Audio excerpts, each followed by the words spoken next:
केम छो मजामा। तो आशा है कि आपकी रातें अच्छी कट रही होंगी और अब तो आपकी ऑनलाइन क्लासेस से भी पढ़ रही होगी। तो आज का हमारा टॉपिक है इलेक्ट्रिसिटी चैप्टर का दूसरा पार्ट, दैट इज वोल्टेज। तो आप सोच रहे होंगे कि ये चैप्टर आखिर हम क्यों पढ़ रहे हैं। क्यों भाई, बता दे क्यों पढ़ रहे हैं। तो मैं बताती हूँ ये चैप्टर आपके सिलेबस में कहाँ से आया। एक बार एक 10वीं कक्षा के छात्र से पूछा गया कि भाई बताओ इलेक्ट्रिसिटी कहाँ से आती है। तो उस बच्चे ने जवाब दिया कि मेरे मामा के घर से आती है। उसके बाद आप सोच सकते हैं कि क्या हुआ होगा। उसका शिक्षक आग बबूला हो उठा और फिर उससे पूछा क्यों भाई, कैसे। तो उस बच्चे ने जवाब दिया, भाई जब भी लाइट गोल होती है ना तो मेरे पापा कहते हैं साले ने फिर लाइट काट दी। तो उस दिन से कक्षा 10वीं में एक चैप्टर ऐड कर दिया गया जिसका नाम था इलेक्ट्रिसिटी। सॉरी, बहुत गंदा था पता है, पर इसी बकवास के साथ स्टार्ट करते हैं आज का हमारा लेसन इलेक्ट्रिसिटी। तो हम सबसे पहले रिवाइज करेंगे फर्स्ट टॉपिक जो था इलेक्ट्रिक करंट। उसके डिटेल में समझने के लिए पहला वीडियो ज़रूर देखिएगा। तो इलेक्ट्रिक करंट क्या है, इसके लिए हमने पाइप वाली एक एनालॉजी ली थी। मान लेते हैं कि एक पानी का पाइप है जिसमें से 1 लीटर पानी 1 घंटे में फ्लो करता है। 1 लीटर पानी 1 घंटे में फ्लो करता है। नहीं, गलत नहीं। तो इसी की जगह हम क्या लेंगे, एक इलेक्ट्रिक वायर जिसमें 1 कूलम चार्ज 1 सेकेंड में फ्लो करता है। यानी कि इलेक्ट्रिक करंट वो होता है कि कितना चार्ज कितने टाइम में फ्लो कर रहा है। चार्ज को रिप्रेजेंट करते हैं Q से, क्या पता क्यों, लेकिन चार्ज को Q से रिप्रेजेंट करते हैं। कितना चार्ज कितने टाइम में फ्लो कर रहा है। और I को इलेक्ट्रिक करंट को I से डिनोट करते हैं। इलेक्ट्रिक करंट का ऐसा यूनिट होता है एम्पियर, कूलम चार्ज का, सेकेंड टाइम का। तो 1 एम्पियर करंट फ्लो हुआ हम कब बोलेंगे, जब 1 कूलम चार्ज 1 सेकेंड में फ्लो कर रहा हो। 1 कूलम चार्ज 1 सेकेंड में फ्लो करेगा। जिस तरीके से 1 लीटर पानी 1 घंटे में फ्लो कर रहा था। तो इलेक्ट्रिक करंट मतलब कितना चार्ज कितने टाइम में फ्लो कर रहा है।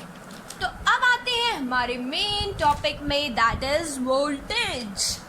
तो देखो, 2 टाइप के मटेरियल्स होते हैं, कंडक्टर्स और इंसुलेटर्स। तो अब जो लोग सोच रहे हैं कि ये भला किस चीज़ का नाम है, तो मैं उनको बोलना चाहूँगी, भाई आप क्लास 10th में कैसे आ गए। फिर भी मैं बता दूँ कि कंडक्टर्स वो सब्सटेंसेस होते हैं जिनसे इलेक्ट्रिसिटी पास हो सकती है और इंसुलेटर्स वो सब्सटेंसेस होते हैं जिनसे इलेक्ट्रिसिटी पास नहीं होती है। तो मैं आपको यहाँ बताऊंगी कि स्टैटिक इलेक्ट्रिसिटी को यहाँ पर बिल्कुल भी इंक्लूड मत करना। स्टैटिक इलेक्ट्रिसिटी मतलब हाँ वही स्केल को सिर में घिसड़ के पेपर अट्रैक्ट करने वाली इलेक्ट्रिसिटी, वो अलग है, वो बिल्कुल अलग है। हम यहाँ पे पढ़ रहे हैं करंट इलेक्ट्रिसिटी के बारे में। तो जो कंडक्टर्स होते हैं, कंडक्टर का जो मैटर होता है, उनके अंदर कुछ एटम्स होते हैं, जैसा कि केमिस्ट्री में पढ़ा था। हाँ, तो वही एटम्स, उन एटम्स के अंदर न्यूक्लियस होते हैं और न्यूक्लियस के चारों ओर इलेक्ट्रॉन्स रिवॉल्व करते हैं। तो जो इंसुलेटर्स होते हैं, उनके जो इलेक्ट्रॉन्स होते हैं वो न्यूक्लियस टाइटली पकड़ के रखता है, जबकि जो कंडक्टर्स होते हैं उनके इलेक्ट्रॉन्स फ्रीली मूव करते हैं, जिसकी वजह से चार्जेस फ्लो करते हैं। इलेक्ट्रॉन्स जो हैं ये चार्ज रेडिएट करते हैं, तो ये जो है इलेक्ट्रॉन्स कंडक्टर्स के वो एकदम फ्रीली मूव करते हैं, जिसकी वजह से चार्ज जो है वो कंडक्टर्स में फ्लो करता है। तो जब एक एक स्टेडी सा करंट यानी कि कम मात्रा में करंट जब एक इलेक्ट्रिक वायर से पास होता है तो ये इलेक्ट्रॉन्स जो हैं एक ड्रिफ्ट स्पीड से मूव करते हैं। ड्रिफ्ट स्पीड मतलब इलेक्ट्रॉन्स बहुत ही कम, ड्रिफ्ट स्पीड जो होती है एक मटेरियल की, यानी कि मान लेते हैं कॉपर, उसके जो इलेक्ट्रॉन्स हैं उसकी जो ड्रिफ्ट स्पीड होती है, यानी कि जब उससे स्टेडी करंट, बहुत ही कम मात्रा में करंट पास होता है, तब जिस स्पीड से इलेक्ट्रॉन्स मूव करते हैं उसको ड्रिफ्ट स्पीड बोलते हैं। तो कॉपर का ड्रिफ्ट स्पीड 1 mm/s होता है, जो कि बहुत ज़्यादा कम है। इसका मतलब अगर आप अभी लाइट ऑन करोगे तो लगभग आधे 1 घंटे बाद बल्ब जलेगा।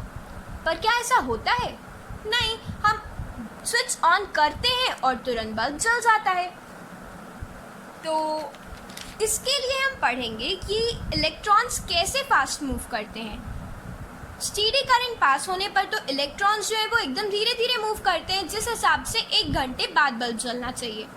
तो हम पढ़ेंगे कि लाइट बल्ब जो है वो तुरंत कैसे ग्लो करता है स्विच ऑन करते ही। इसके लिए हमको पढ़ना पड़ेगा वोल्टेज या पोटेंशियल डिफरेंस। तुरंत कैसे इलेक्ट्रिक बल्ब जल जाता है या फिर इलेक्ट्रॉन्स कैसे फास्ट मूव करते हैं। तो मान लीजिए आपके पास 2 पानी के टैंक हैं जो कि एक पाइप से कनेक्टेड है, तो फिर इन दोनों टैंक्स में इक्वल पानी भरा हुआ है। तो क्या पानी इस टैंक से उस टैंक में फ्लो करेगा? नहीं, क्योंकि इन दोनों टैंक्स में इक्वल अमाउंट में पानी भरा हुआ है, तो इस पाइप के थ्रू पानी इस टैंक से इस टैंक में फ्लो नहीं करेगा। सिमिलरली अगर आपके पास 2 दूसरे और टैंक्स हैं, पता नहीं आप कहाँ से लाओगे इतने सारे tanks, but this is only analogy. तो 2 टैंक्स हैं, उसमें एक टैंक में ज़्यादा पानी है और दूसरे टैंक में कम पानी है। तो पानी ज़्यादा पानी वाले टैंक से कम पानी वाले टैंक में फ्लो करेगा जब तक दोनों टैंक्स में पानी इक्वल ना हो जाए। तो यही काम एक सेल करती है। सेल, अरे नहीं यार, मोबाइल फ़ोन नहीं, बैटरी वाली सेल, रिमोट वाली, जो कुछ ऐसी दिखती है। तो आपने देखा होगा कि सेल्स में लिखा होता है 1.5 वोल्ट्स, 2 वोल्ट्स, ऐसा ही लिखा होता है। तो यही सेल जो है ये पोटेंशियल डिफरेंस क्रिएट करने का काम करती है, यानी एक टैंक में ज़्यादा पानी और एक टैंक में कम पानी। लेकिन आप सोच रहे होंगे सेल में तो कोई टैंक्स होते ही नहीं है। ये जो सेल के 2 टर्मिनल्स होते हैं, पॉजिटिव टर्मिनल और नेगेटिव टर्मिनल, यही टैंक का काम करते हैं। यानी कि नेगेटिव से पॉजिटिव जो है ये चार्जेस फ्लो करते हैं। नेगेटिव में ज़्यादा अमाउंट होता है करंट का और पॉजिटिव में कम अमाउंट होता है। तो इलेक्ट्रॉन्स जो हैं वो नेगेटिव से लेके पॉजिटिव में फ्लो करता है। तो ये जो है ये क्या क्रिएट करता है? पोटेंशियल डिफरेंस, जिसकी वजह से चार्जेस जो है ये कंटिन्यूसली फ्लो करते रहते हैं। पोटेंशियल डिफरेंस का एक निकनेम भी है, पता है क्या? हाँ, वोल्टेज। तो यही सेल पोटेंशियल डिफरेंस क्रिएट करती है, जिसकी वजह से चार्जेस मूव करते हैं। और टैंक में क्या होता है? वही पोटेंशियल डिफरेंस, एक में ज़्यादा एक में कम, जिसकी वजह से पानी जो है ये फ्लो करता है। एक दूसरी लैंग्वेज में बोले तो पोटेंशियल डिफरेंस वो वर्क डन है या वो काम है जो पानी को या फिर चार्ज को मूव करने के लिए, यूनिट चार्ज को या यूनिट अमाउंट पानी को मूव करने के लिए एक जगह से दूसरी जगह काम होता है। तो पोटेंशियल डिफरेंस क्या है? वो काम है, यानी कि पानी अपने आप मूव नहीं कर रहा है। ये जो प्रेशर है या ये जो फोर्स है या ये जो वर्क डन है, उसकी वजह से पानी इस टैंक से इस टैंक में मूव कर रहा है। यानी कि work done to move water या फिर work done to move charge. तो पोटेंशियल डिफरेंस का फॉर्मूला होता है work done upon charge moved. Work done to move the charges from one place to another. Potential difference का SI unit होता है volt, work done का joule, charge का coulomb. तो 1 वोल्ट चार्ज कब होगा? जब 1 जूल वर्क डन होगा 1 कूलम चार्ज को मूव करने के लिए। तब होगा हमारा 1 वोल्ट चार्ज। तो अब हम लोग क्या यूज़ करते हैं, ऐसा कौन सा इंस्ट्रूमेंट यूज़ करते हैं मेजर करने के लिए पोटेंशियल डिफरेंस को? हम पोटेंशियल डिफरेंस को मेजर करने के लिए यूज़ करते हैं वोल्ट मीटर।